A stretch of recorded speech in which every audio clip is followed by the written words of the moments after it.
Um,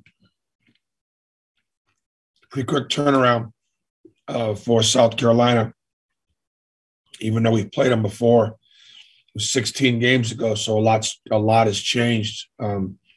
Both teams, they've won 5 out of the last 6 SEC games. So right now they're one of the hottest teams in our league. They're 4-4 currently on the road, so it's a team that's traveled. They've got some older guys. We played very well in Columbia earlier in the season. Our defense in particular was outstanding. We forced them into 20 turnovers, which is very unusual. And so, that'll be hard to score as many points as we did off their turnovers as we did the last time. Our half-court offense continues to be, a challenging. I think a lot of that just has to do with the fact that at this point, the scouting reports are out, and I think everybody's struggling a little bit in their half-court offense. South Carolina's guards are hard to guard. We played them the first time; they were going inside a little bit more to their post players, and now their perimeter players are scoring more. So it'll be a real challenge for our guards to defend their guards. Obviously, really, really pleased with the outcome on Wednesday to win on the road at Mississippi State. The only team that Mississippi State has lost to this year in the SEC at home was Tennessee. Their scoring margin was +5. They really play well at home. And obviously it was a huge game for both teams. They're playing to get, back onto the bubble, and we were playing to try to, win a regular season championship. Now, obviously we're playing for two things now. We're playing for the number 1 seed, and we're playing to win this championship by ourselves. So obviously a lot to play for against a team that's playing very well right now. And obviously, trying to do the best we can to seed ourselves one in the SEC tournament and then to try to get a 1 seed in the NCAA tournament if that's something we can continue to play well and win some more games. Questions? Coach, we're going to start you the question today from Justin Ferguson. Bruce, we saw Walker with the thing on his shoulder last night. Played throughout the game, but just how was he feeling through the game? How maybe is he feeling today, and is that going to be something moving forward that you have to worry about? Yeah, he got clipped pretty good in the Tennessee game. He got fouled. It was a common foul called on the play. He actually got hit twice, and it was chippy at best. And so he did suffer an injury to his shoulder, but he has got the brace on it, and he's working through it. Tom Green. Hey, Bruce, you kind of talked a little bit about that 3-guard lineup late in the game last night, but how much did you guys kind of work on that in recent weeks at all? Is that something that you kind of just experimented with? And can we expect to see it a little bit more moving forward? Well, when you lose a 19-point lead, I guess as a coach, you do start, throwing stuff up into the wind and see what sails, and so or what floats. I just felt like we needed to shake some things up, and it wound up working out pretty well. Just putting, we had turned the ball over too much in the second half, and so putting our 3 best ball handlers in the game together with our 2 bigs, I thought allowed us to maybe cut down on some turnovers and get a little bit more speed and quickness into the game. It's when you've got the starting 5 that we have, and then to put Wendell in the game at the end because Wendell's been our closing point guard, and to take Zep out. That's hard to do because Zep hasn't closed a lot of games for us this year. It's close games, and yet he's our starting point guard. And what is Zep going to do? He's going to defend. He's not going to turn it over. He's going to make an open shot. I trust him. And so that's a good thing to have at the end of the game. Go to Bennett Durando. Bruce, I know you guys are focused on getting one more win and getting that one seed in the conference tournament, but is there any plan to acknowledge or celebrate the SEC title in front of the home fans on Saturday? I don't know. I really, it's funny, Bennett. I don't know the specifics. I'm sure there is. But honestly, I've been on South Carolina so hard that I can't even tell you. But I'm sure there'll be something. Bennett, just to chime in, we are planning it, and I will send out a media advisory how that will all work on Saturday. Thanks. All right, Mark Murphy.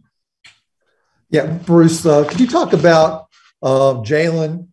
He has not been scoring real consistently lately, and the same thing with Allen. And those are your top two returning scorers from last year. How important is it to get those guys playing better? Well, Jalen just doesn't have as much opportunity because he's playing behind Jabari.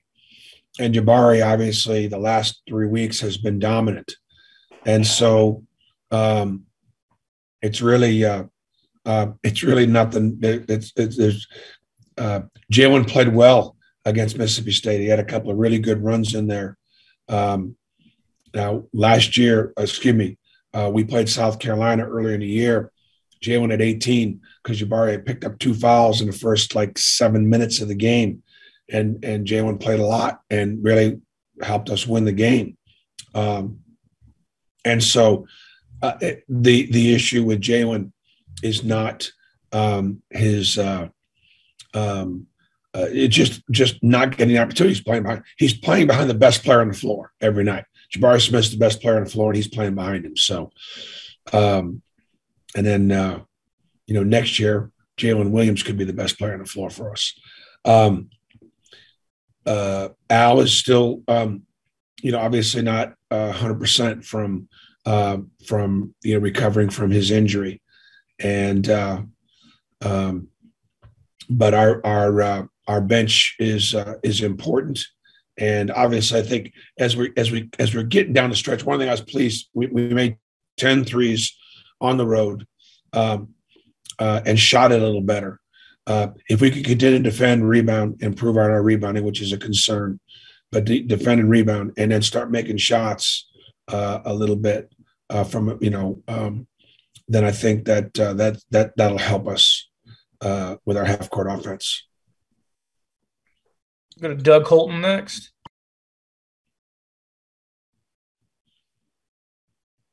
You're on mute, Doug.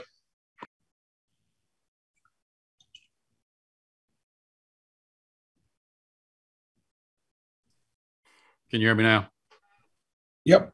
Okay. Sorry about that. I had the space bar down, but I was going to ask about Walker. I don't know if you can elaborate any more on that, on his injury, exactly it is. And also I was going to ask on the tiebreaker situation. Can you confirm exactly what those are? 2-way tie or 3-way tie? Boy, I honestly couldn't tell you. And first, I'm not going to comment more on anything on Walker's injury. You got you got probably more than most coaches would give you. I don't know all the tie-breaking scenarios. I apologize. I don't. I just know if we win, we win. And I know if we don't win, I think we most likely are the 2 seed. I'm not exactly certain. Doug, I was going to send you the press release from the conference office. I'm not sure if you're on those SEC, but he has those every week when he does the standings and stats. I guess it kind of shows you what I've been working on this morning. I'm not working on a celebration, and I'm not working on scenarios. So I'm working on trying to figure out how to guard South Carolina. We'll go to Steve Moulton next. Coach, certainly appreciate the time here today. Through 30 games, you tell me, Coach, how Has this been an easy team to coach, a hard team to coach, and what is the challenges moving forward?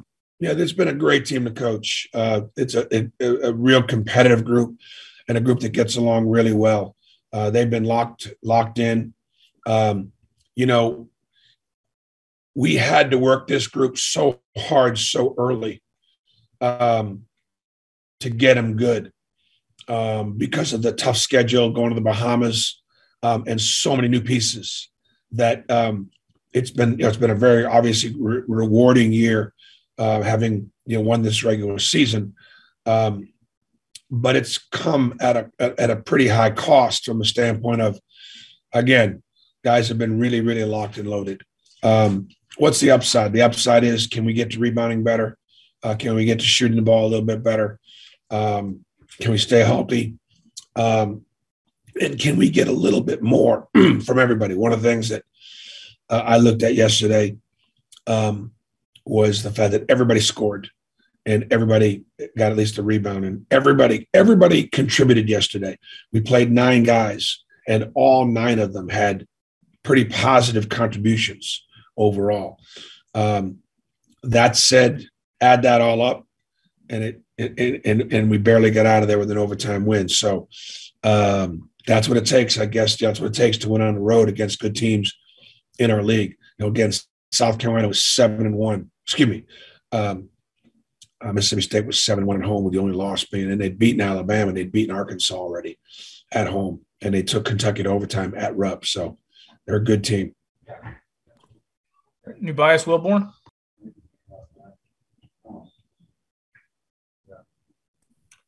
Hey, Bruce. I hope you're having a good day today, man. Been a great day so far, Tobias. Oh, it's a good day to be alive, brother. Tell me about Chase and Preston, what they meant to your program, and how fun it'll be to honor them on Saturday. Well, Preston was a local boy, made good. He's been there and been a key player for us in practice every day. He's always been on that scout team. As you know from coming to watch practice, that scout team is really important to help us get prepared. So Preston's had a lot to do with our culture and our preparedness. And he was probably he would probably play a lot if he was at a mid-major Division I program. But instead, he decided to stay home, and we're really glad that he did. And we awarded him this year with a scholarship, so it was pretty significant.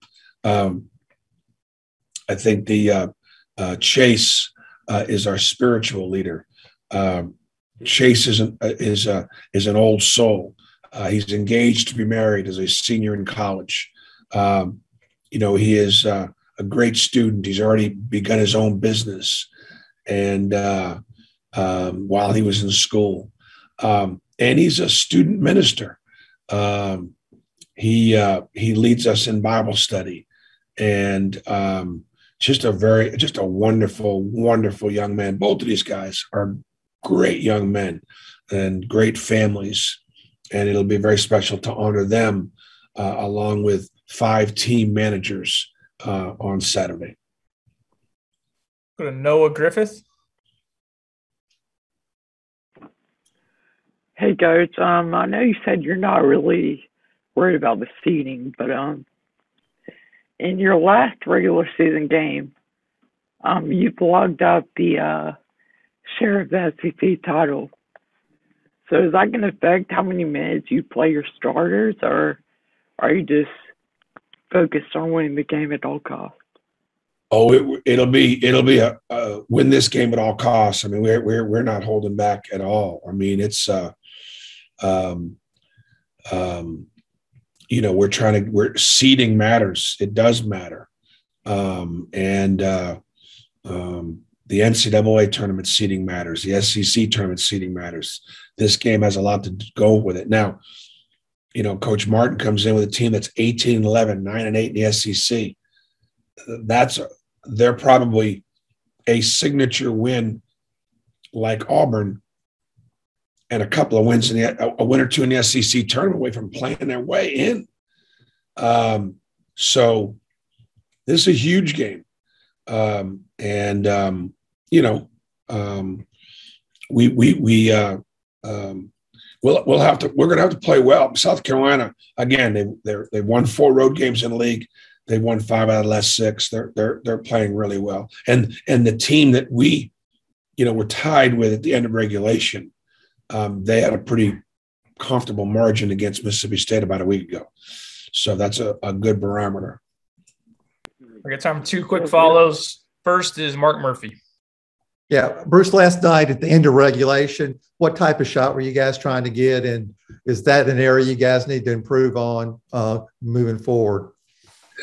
Yeah, it probably is. It probably is. So when you if Jabari was the point guard, it'd be a lot easier to get the ball to him for the last shot. But when your best player is not your point guard, sometimes it can be challenging them to get the last shot. We do a pretty good job of getting it to him, but sometimes it can be difficult to get it to him for the last shot. And I'm not even exactly sure what exactly. I remember what we ran. I don't even remember exactly the outcome, but it wasn't very good. So you took a shot, long 3-pointer in front of your bench, sort of off balance there. Yeah, another one of those, huh? Right, we've had a couple of those, haven't we? True. We're going to finish up with Bennett Durando. Yeah, Bruce, Wendell sort of went through the ringer last night. Pretty physical game, made the shooting hard. But what does it sort of add when that's not going well for him? He gets 5 steals. I think he had 2 that he turned into assists in overtime, and just sort of finds other ways to be productive. He's a great competitor, just a great competitor, and I trust him. And he obviously physically is undersized in this game and in our league, but there've been a lot of there've been a lot of games where putting the ball in his hands has been a good thing. There've been a couple of obviously last possession games where he's obviously got it, and he's either got to make a play or get somebody open. And we've not done a great job, with that last possession, as Mark pointed out. So, he got a little banged up, and he got a little banged up actually earlier this week in practice. So I'm sure today will be it's going to have to be a pretty heavy day of rest for us. Yet tomorrow. We can't do a ton tomorrow because we have such an early tip on Saturday, and South Carolina Tuesday at home. So there's a real advantage heading into this game regarding us playing the last game of the night on a Wednesday night, and then playing that game on Tuesday and being home. And then we got some guys with a little banged up a little bit, but we got a lot to play for on Saturday. Talking a little trash on the field? Yeah, we get it. Trashing the state with litter? That's terrible. Keep it clean. Keep Alabama beautiful.